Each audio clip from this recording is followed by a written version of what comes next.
Well, hi everybody, thanks for joining us on Logistics Executive TV. We're here in chilly Sydney, and I'm here with a colleague of some time. I'm here with Duncan Brett, and Duncan is the CEO and Director of Sherpa. And so, Duncan, we had a chat about a year or so ago in the middle of the pandemic. Yep. You guys are trailblazers across the whole point-to-point delivery, urgent delivery scenario here in Sydney and around Australia. Yep. You've got some fairly significant baseline investors. Yep. We talked a little bit about, of course, the dynamics of what was going on when everybody was at home, and of course the utilisation of your business was going through the roof. Tell us a little bit about the business again and give us a bit of an idea of the way trends have moved and where we are now in the cycle of the business. Yeah, it's a pretty interesting space. It moves very quickly, and certainly in the last 12 months it's moved probably as quick as well. So there has been some softening in the market. I think for us, we're in the enviable position that we have very, very deep relationships with some big enterprise retailers in Australia and New Zealand. So we launched into New Zealand last year and having some similar successes over there. But we deliver with the biggest retailer in 6 categories now, and that's pets, alcohol, groceries, tech, pharmaceutical, and they continue to give us lots and lots of volume. There's been a serious decline in alcohol deliveries. Is that a good thing for society? Well, no, because there hasn't been a decline in alcohol consumption. There's just been a decline in the way that they procure the alcohol. Right. So whereas last year stores were never closed, but people didn't want to go into store, so they'd use an app and get it delivered very quickly. Now they're more likely to go into store, which is fine. So there's still some growth there, but it's less than it was. Groceries is the one example that post-pandemic is just continuing to supercharge. The growth is less than what it was last year, but it's still strong growth. And compound growth on last year is quite incredible, because the growth last year was well over triple digits. And that's because during the lockdown period, groceries was it's the one category where a cohort of customers realise the convenience and the value of it. So it's not that expensive to get your groceries delivered in an hour. If you're spending $250 on your groceries, you spend another $15 on delivery, and it saves you getting in your car and going to the shopping centre and fight for parking. So we found that the grocery category, which is our biggest category, is that one category that's just continued to grow post-pandemic. And we have a very deep relationship with the biggest grocer in Australia and New Zealand, and they just continue to give us volume. So it's still a very competitive space, which we're optimistic about, because even some of the bigger players and bigger international players who are now getting into same-day delivery, any noise they make just rise at the tide, and any guys who do the right thing rise with that tide, and we're okay with everybody else rising as long as we rise. So it's good, and your logistics is you're running a crowdsourced model. So we don't have any inventory, we don't have any warehousing, we don't have any stock. We simply have these deep relationships with retailers. They give us their deliveries.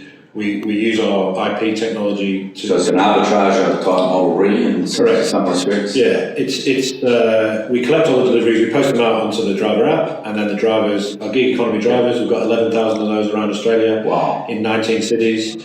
And we're in some semi-regional areas, Bendigo, Ballarat, Central Coast, and they just decide to do a job or not do a job. So we use our technology. It's a technology company.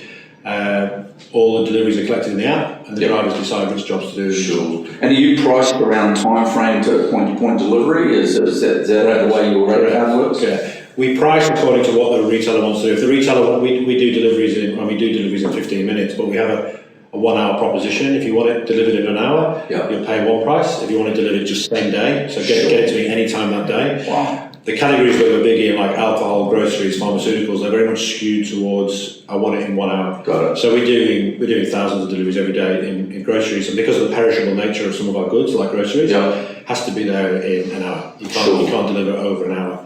So you'll pay more for a 1 hour delivery than you will for a same day delivery. But we have customers in gifting, hampers, alcohol, flowers that just say get it to me same day. So the order might be 9 o'clock in the morning, the delivery doesn't happen until 6 o'clock at night. Okay. That's fine. So there's a different price for that than it is for 1 hour. Yeah, and obviously the more volume you can give us, the better price you get. Excellent. So that's generally how we price, how far it's going and what the proposition. Sure. I mentioned to you on the top, you just come back from Europe, come back from Barcelona. I'm just about to head to Barcelona for the conference over there with Logistics Resources. Point-to-point electric vehicles, in the ecosystems in Europe is huge. I just mentioned to you that Google sponsored us into the major move mobility conference in London recently, and the growth in the number of point-to-point delivery operations was enormous. How do you find the competitive scene here? There's bound to be players coming in who are coming in on a no-profit model to try and gain space. How's that affecting you? Yeah, probably the biggest area of that is probably the Q-commerce area at the moment. Some people call it Q-commerce, some people call it ASAP, and it's largely in the grocery space. Okay. So there's quite a few players. There's been a couple that have gone bust recently. There's a couple that are left going, they're the bigger ones, and that's just promising a grocery delivery in 10 or 15 minutes. Sure.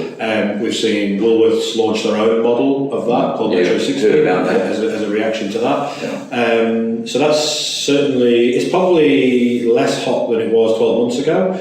I think the players that are left to try and find a path to profitability, which is a challenge, and we've seen that in Europe as well. I think the biggest thing at the moment is probably micro-mobility, which is using smaller vehicles to get things over a shorter distance. So that's, in the immediacy, it's probably e-scooters, e-bikes, but then it'll probably morph into something else. Cool. That's happening in Europe in a bigger way than it is here, but it's certainly a bit more topical now. And we're getting asked from some of our big customers as well, what are our views in that space? Sure. Micro-mobility, sustainability, how do you get things in a densely populated area, how do you get things from one point to another? It might be only 1.5 kilometres, 2 kilometres, a car's not very efficient because you've got to park, etc. So micro-mobility is becoming a very hot topic, and we're kind of starting to explore that space and see what it looks like. This thing moves very quickly. In another 12 months from now, another 2 years from now, everything will be certainly difficult. And certainly on the makeup of the fleet, how many cars you have. We're very much heavy towards cars at the moment, but we're moving towards e-bikes. We have some of those, and then micro-mobility comes into that as well. So that's probably the biggest thing at the moment in the volume that's growing at. What does this look like in 12 months, 2 years? Right. Because with the volume of cars you've got, it probably doesn't work. As well as it should at that point. So the vehicle makeup will change significantly in the next couple of years. Duncan Brett, Sherpa, thank you. Here in chilly Sydney. Good to see you in person. And good luck with the business. We'll see you next time we're in town. Thank you. All the best. Thanks. Thanks everybody for joining us on Logistics Executive TV.